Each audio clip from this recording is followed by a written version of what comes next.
Hey everyone, welcome back to our channel How to Guide. On today's video, I'm going to show you how to message someone on Bigo Live using your phone. It's very quick and easy, so let's get started. First, you have to launch the Bigo Live app on your phone. If you don't have the app yet, you can download it from Apple App Store or the Google Play Store. Once you do that, open the app. Once you open the app, you can see on your screen there are some creators.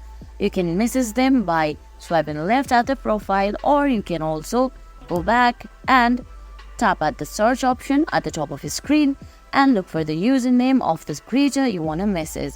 I'm going to message the girl that's on my screen. I have to swipe left, and then once you go to their profile, you can see there's follow and chat option. Tap on chat option, type the message you want to send or select the photos you want to send and hit send. And guys, that's it. That's how you text someone on a Bigo Live app using your phone.